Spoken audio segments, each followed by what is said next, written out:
Ladies and gentlemen, boys and girls, children of all ages, you know who it is. It's your boy, World of Wrestling, here today to discuss about AEW Dynamite May 3rd, 2023 review. I watched it last night, checked it out. It was an okay show, but creatively, this show's whatever. I mean, honestly, between WWE and AEW's creative, I really don't know what to say about it outside of who gives a shit, you know? Wrestling on AEW, though, is a lot better. Pay-per-view events are definitely a lot more entertaining. WWE was great up to WrestleMania, and then after WrestleMania, WWE's been absolute fucking garbage all the way around. I just don't particularly care for wrestling right now, honestly, guys. I mean, I know I got a wrestling YouTube channel with all the mishaps with my computer giving me all kinds of problems with the doing the live feeds for these random wrestling talk episodes, freezing on me while I'm doing them, not being able to do it on this phone that I do the recordings for my audio format reviews. It's made things a lot difficult to even go live, which really pisses me off. Then on top of it, I got all this other shit with creative in WWE AEW, which doesn't make things a whole lot of excitement watching the shows week to week. AEW, though, is a lot better than Raw. SmackDown and Dynamite are kind of neck and neck when it comes to entertainment value. They're passable. But Raw, no. Raw is 3 hours of nonstop fucking boredom and nothing to even really get excited about. I honestly am very disappointed with both promotions right now. But I'm an AEW fan, and I will definitely stick by them even when they're not producing the best shows. Seems to me like they're just coasting, just like WWE. I think they're just waiting for that big moment of CM Punk coming back for Collision in June, and that's when things will start picking up. So probably after Double or Nothing, we should see some things getting better on AEW. For the time being, though, nothing spectacular is happening for these build-ups towards the pay-per-views. They got three things going on. That's Jericho and Adam Cole. Then we got the Blackpool Combat Club going up against the Elite and at some point being announced for Double or Nothing. And then the AEW World Championship match. Those are the three big storylines that are being built up right now on this show leading into Double or Nothing, which was heavily produced on this show last night. Other than that, the rest of this show was just whatever. It was there. That's it. Tag team division's complete trash right now. FTR, one of the best tag teams in AEW, not doing much of anything. They got a thing going on with Jay Lethal and Jeff Jarrett with Mark Briscoe and Papa Briscoe, which was on the show last night. I actually found it very amusing, especially Papa Briscoe. He was fucking hilarious. I enjoyed his commentary about fucking Jeff Jarrett, Sanjay Dutt, and Satnam Singh. I thought that comment about those three were unbelievably funny. Made me laugh hysterically. About the only good thing on that segment. But Sanjay Dutt, Satnam Singh, and Jeff Jarrett, they gotta go. I don't know why Jay Lethal is a part of this group. He's got so much more to offer to this company, and why he's being placed in this faction, I have no idea. I think this is absolute travesty, and it really sucks. Anyway, we had the show kick off with an 8-man tag team matchup with Orange Cassidy and Bandito, along with Roderick Strong and Adam Cole, against the Jericho Appreciation Society.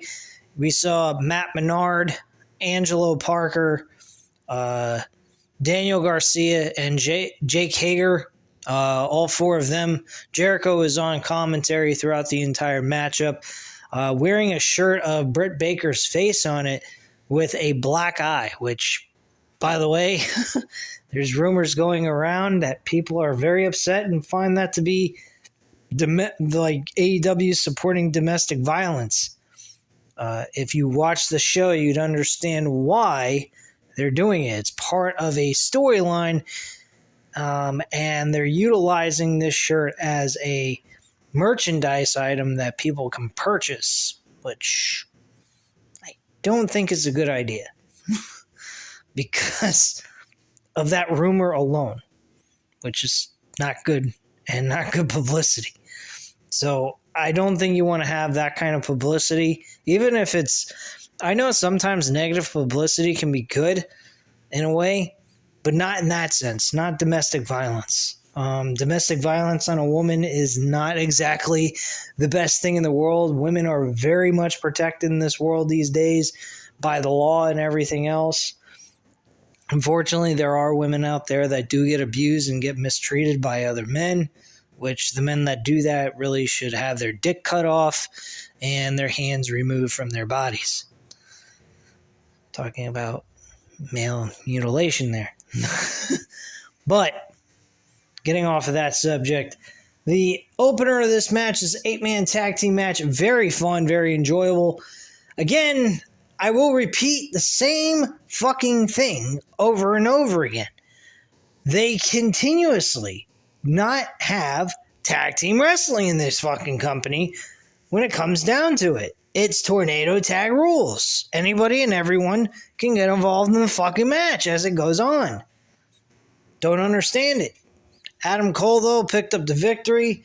He actually got the boom to the back of the head with the flying knee to the back of the head and got the cover for the 1, 2, 3. And that's how this match ended. Very good matchup, though. Back and forth action all around. Everybody got an opportunity to show off their shit. Roderick Strong looked pretty good in this matchup. People were very excited to see Roderick Strong back. I think Roderick Strong on Ring of Honor would be a really nice touch. Have him jumping on both shows. I actually watched a little bit of Ring of Honor episode that happened this past week, and I got to admit, it's not exactly what I would call a great fucking show, honestly. I'm not really all that impressed. I watched about 30 minutes of it, and it's just match to match with a little bit of storyline with, I saw the Kingdom were telling a story about their thing with Ring of Honor and what they've done in the business for Ring of Honor. But other than that, I mean, nothing really stood out to me as solid storyline telling and feeling like an actual wrestling show for build-up towards pay-per-views. Just match after match after match with no story. If you're going to do that, just have fucking pay-per-views. You don't need a TV show. That's all I got to say on that. Do what New Japan Wrestling is doing. By the way, New Japan Wrestling did come out on May 3rd, yesterday, with their own pay-per-view this past Wednesday. Had Sonata in the main event defending the New Japan, the IWGP Heavyweight Championship, which I'll go over with you guys on Monday. I will go ahead and watch that pay-per-view and then cover it here on the channel and give you guys my thoughts on the show and how it went down. I'm not going to go over the 6-man tag team matches. There's several 6-man tag team matches before they go into the major important matches that took place on the show. So I'm going to go ahead and skip those. Those will not be covered on the show. It just will be the singles and tag team title matches that took place on the show and any special grudge matches that took place. And that's about it. The 6-man tag team matches in New Japan Wrestling before they get into the real important stuff really don't seem all that intriguing. They're only like 5 to 10 minutes long anyway. So I'm not going to go ahead and waste the time watching nothing but 6-man and 8-man tag team matches throughout the entire show and spend like 4 hours watching it. I think that's kind of ridiculous. They generally have about 5 to 6 good regular matchups based off of the championships and any kind of grudge match that they might throw in there. And that's about it. So that's what I'm going to focus on for the review. The rest of it, I will leave off the review. So there you go. Anyway, post-match, Cole sprints to the announce desk after he wins the match, takes out Jericho as security pulls them apart. This was actually really entertaining. The fans were fucking exploding for this moment. This was a nice spot in the show. Probably one of the better spots in the show that brought a lot of excitement into it. Very enjoyable stuff here. So I enjoyed watching this. Coming back from the break, security is working on ejecting both Cole and Jericho. But here's Brett to slap Jericho in the face and call him a bitch Jericho. Blackpool Combat Club is backstage, and Danielson hopes there are wrestlers in the future that are better than he is because the BCC wants to push people and make them better. So he also took a stab at Bret the Hitman Hart, where he said that Bret Hart was an asswipe for saying that he's the best there is, the best there was, and the best there ever will be. And he basically said you shouldn't be saying you're the only one, the best there ever will be, because there are plenty of guys that have come up in the past after you that have done it better. So he thinks that was an asinine comment to say he was the best there ever was to do it. And he hopes that in the future there's guys that can do it better than he can and the rest of the Blackpool Combat Club, because he wants wrestling to get better, which I thought was kind of interesting. So Danielson quotes Bret Hart as Moxley says they're all blades that are sharpened. As Moxley says they're all blades that sharpen each other. They also go over, Moxley talks about how him and Kenny Omega have had matches in the past. He mentions their first encounter in 2019, as well as the match they had in 2021 over the World Championship, those two other matches they had. And he doesn't think Kenny Omega is the same guy he once was when they first fought each other. He thinks he's lost a few steps, and now he's going to challenge Kenny Omega in a steel cage match next week, which should be very exciting and enjoyable. Those matches usually turn out to be good. So I'm looking forward to that match, and this would be their fourth encounter facing each other one-on-one. So that should be pretty interesting. Following that up, afterwards, we had Willow Nightingale versus Saraya. This match was nothing all that important. Saraya wasn't all that great in the ring. I don't think she's all that good at all at this point. I think she's lost her touch. I wasn't a big fan of Paige back in the day anyway. I was more of a Sasha Banks. I love Sasha Banks and Charlotte Flair's rivalry in 2016. That was very enjoyable. But Saraya, Paige, whatever you want to call her now at this point, she's not that great. And she was average back in the day in like 2014 and so forth. So I'm really not all that impressed, honestly. So it is what it is. But Saraya wins the match, and that's it. So Sheeda actually comes down after the Outcast with Toni Storm and Riho are beating the shit out of Willow Nightingale, and Sheeda makes the save. But wait, Sheeda is in the Outcast. She's an Outcast now, and Storm, Saraya, and fucking Riho hold Willow for Saraya, but Hayter and Britt Baker are here and attack from behind, and Sheeda attacks the Outcast with a kendo stick. And it's an actual double swerve, which I thought was a nice touch to this story. I mean, a couple of times I thought literally she was kind of showing a side that she might turn on. I think it was Britt Baker and Jamie Hayter. I'm not sure, really, because it's been a while, and Sheeda was kind of gone. They really ought to explain why she was gone for so long, to tell this story. Personally, I think maybe after a long absence, they could have just laid off of this story completely. But they went back to Sheeda to return. She might have had a minor injury we didn't know about, so they wanted to keep her off television. I'm not sure, but it is what it is. But Sheeda comes back.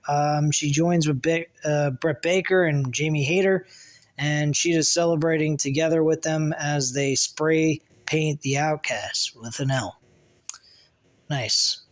House of Black throw the trios championships down and say they are tainted. The House of Black have created open house rules. Any 3 competitors, no rope breaks, 20-second countout rules, DQ or no DQ is up to the challenger. That's an interesting concept, I feel, but where's the story being built? Where is our story being built here? Are we really getting anything out of this by them having an open challenge to any trios group that they decide to throw together? I don't know. I find it to be lackluster and lazy by TK creatively to help build this trios tag team title with some story and prestige. So I'm not very happy with that. I think there should be more to it than just open challenges. I like the little touch of change of rules here, like 20-second countouts, like the Raven's rules back in WCW when Raven was working for that company. He had his own matches were nothing but no DQ matches, which is typical because of what he did in ECW. This is kind of similar to that sense, but they threw their own rules and regulations in their matches and gave the competitors the choice of a no DQ or a DQ in the match. So that's a little bit of an intriguing touch to it, but still, you're lacking story. Now, if they can build story out of this open challenge shit, that'd be nice, but right now they have no story to tell. They're just there making little commentary segments here and there throughout every couple of weeks, doing absolutely fucking nothing. So who cares? They had a trios battle royale. Who gives a fuck? The Acclaim and Daddy Ass win that. Now apparently Billy Gunn and the Acclaim are going after the trios tag team titles. What happened to the tag team titles, which originally that's what the Acclaim were fighting over? They wanted the tag team titles. And by the way, what has happened to the Gunn Club? Billy Gunn's sons, Austin and Colt Gunn, where are they? They're nowhere to be fucking found. Right after they lost to the FTR, they have not done a fucking thing on this show. They're an afterthought. The Acclaimed, afterthoughts after they lost the tag team titles. What the fuck's happening to the tag team division here? Their tag team division has become absolutely terrible. I don't even know if you could say, I hate to say it, but I think AEW's tag team division has become worse than WWE's tag team division, God help me. I can't believe that's coming out of my fucking mouth, but I kind of feel like it is. FTR wasn't even shown on TV last night, excuse me. What the fuck is this shit? We saw the challengers on TV, and it was a stupid segment with the Mark Briscoe and Mark Briscoe's father. That's all we saw of any kind of build towards tag team wrestling for the tag team titles. And FTR was off the show. Why they were off the show, I have no fucking clue. This is obnoxious and retarded. 1 minute they're there, the next minute they're not. This one's there, that one's not. Like, have some fucking consistency here. Stick with a plan and go with it. Stop being all over the place. This is fucking ridiculous. He's got 3 stories that he's being consistent with, and everyone else is just a fucking joke. They're not even treated with any care or consideration. Man, when I read that report about DDP a couple of weeks ago on Random Wrestling Talk, DDP said it. He said this was a humongous blow to AEW creatively when Cody left the company. DDP said that Cody was doing storylines for Tony Khan, as well as performing on national television. So that, if that's any indication to you, let me put it to you this way. Cody Rhodes was a humongous asset to AEW when it came to creativity. He didn't even have to fucking wrestle. All he had to do was do the creative portions of things, and he'd had the show nailed in the bag, and we would have been entertained, and there was more consistency when he was there. Ever since he's left, this show has been inconsistent completely and has been overinflated with fucking roster that they don't know what to fucking do with. So this is really getting pathetic here. And there's your rant for AEW. Jeez Louise, man.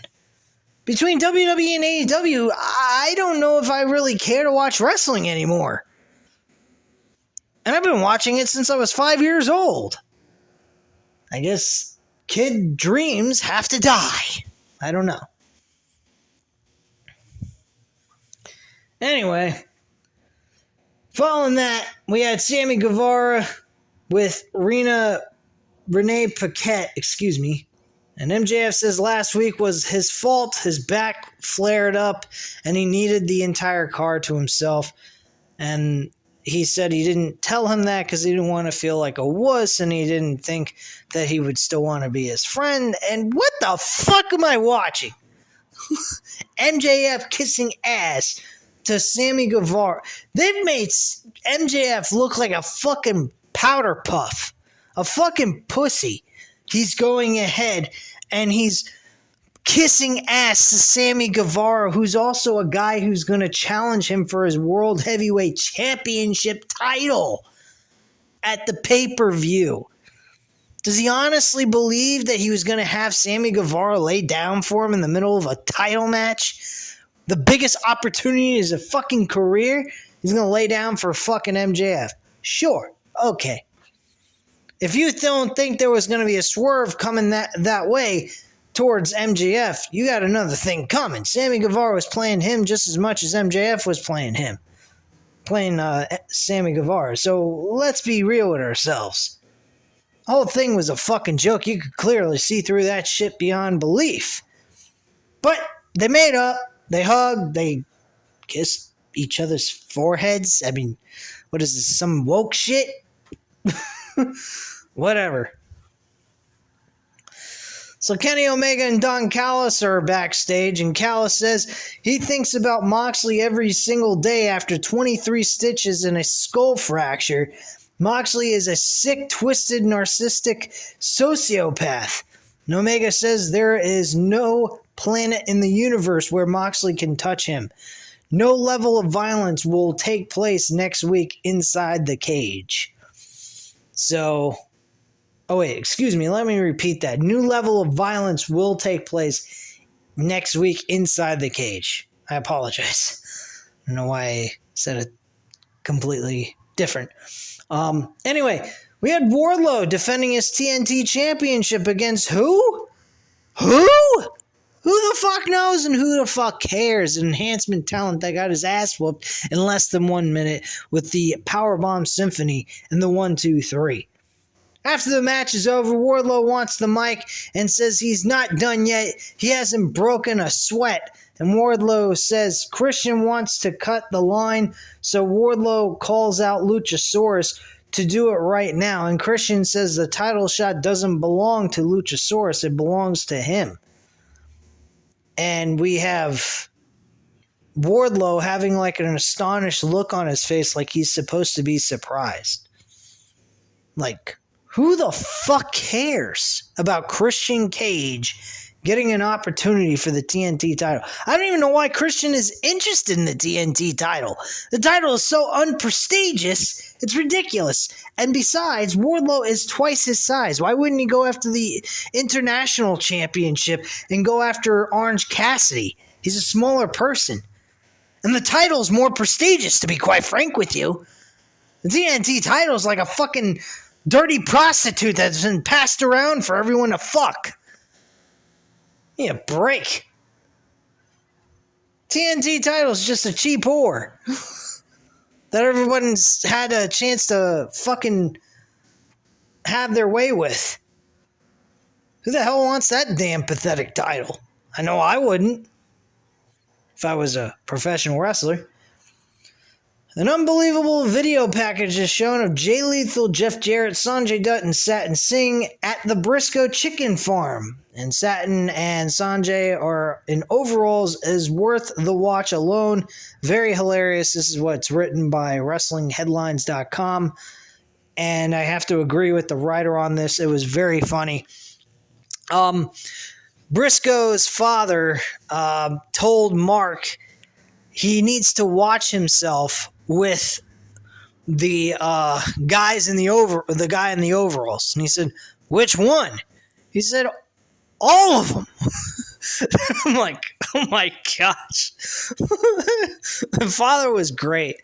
I would love to see more of Mark Briscoe's dad. Maybe even as a manager to his son. I think that would be great. It'd be a nice little touch. Mark Briscoe won't be by himself in the like AEW or Ring of Honor.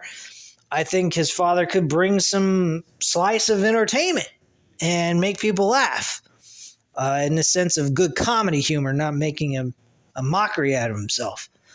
But yeah, I thought this segment was very funny.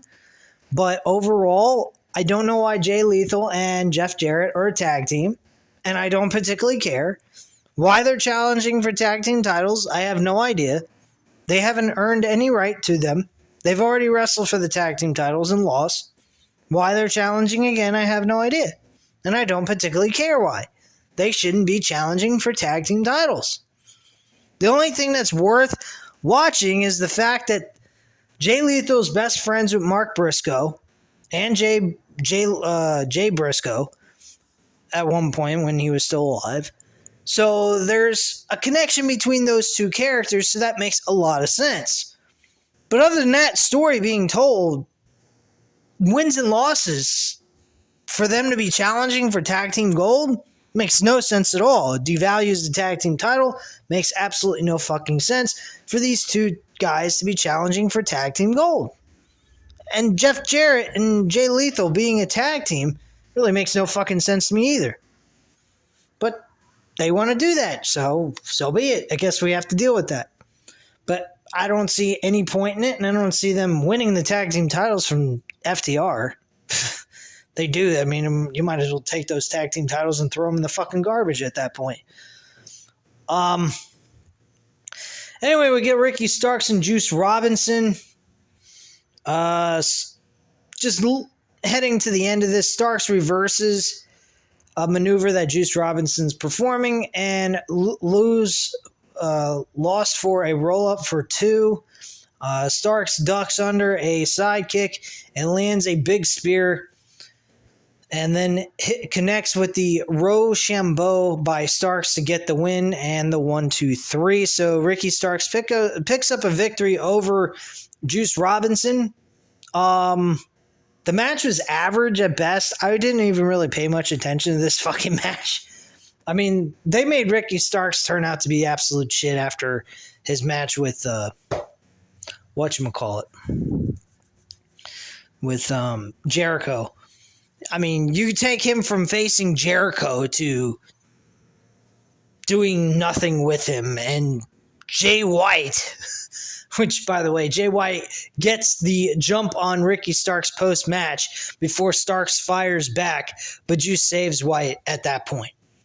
So, Jay White is a guy that came from New Japan Wrestling, main event status, multi-world champion from New Japan Wrestling, an IWGP heavyweight champion, multi-time champion, holding a very prestigious title in pro wrestling.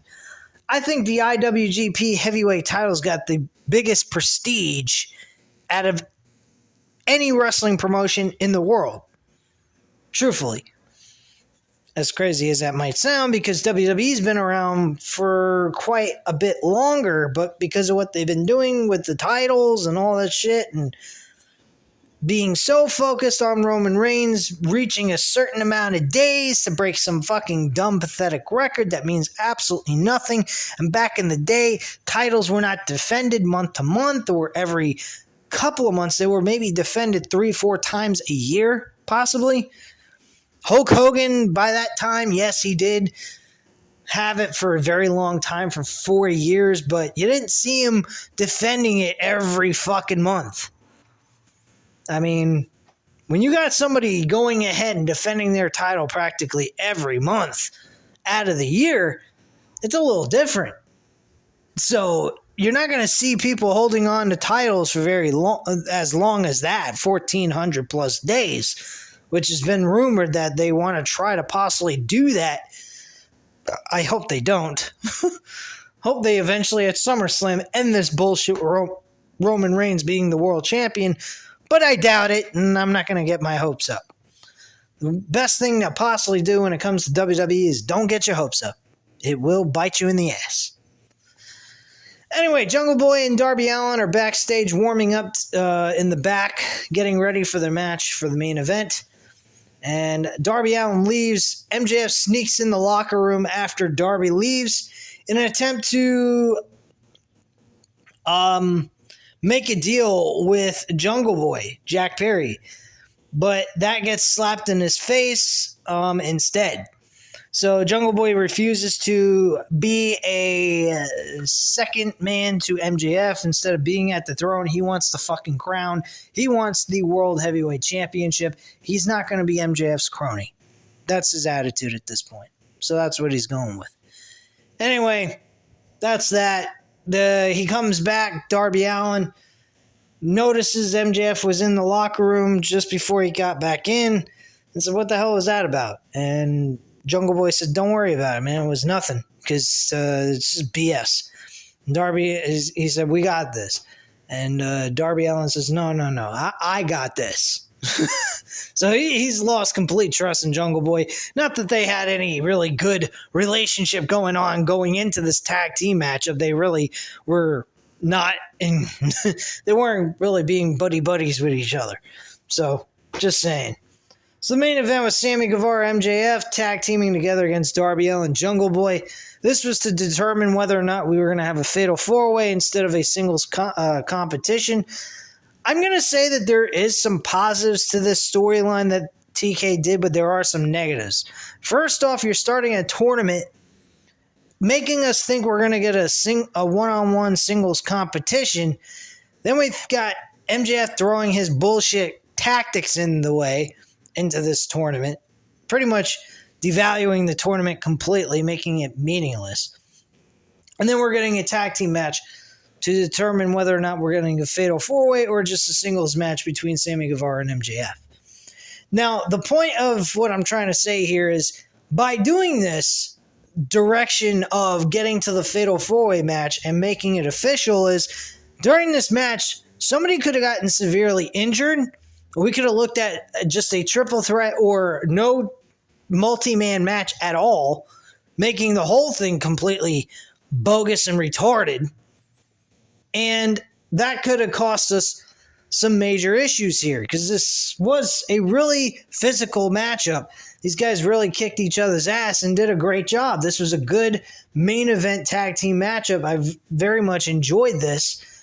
I understand that TK was trying to stretch the storyline out, and that's not exactly a good sign. That kind of tells you that TK is kind of running out of steam here with creativity, and he's really getting kind of shitty with that.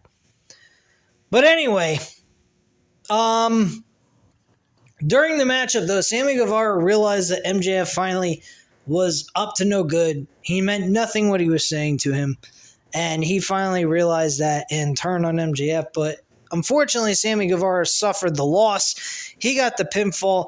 Darby Allin and Jungle Boy were kind of having their own issues as well in the tag team matchup, even though they weren't turning on each other.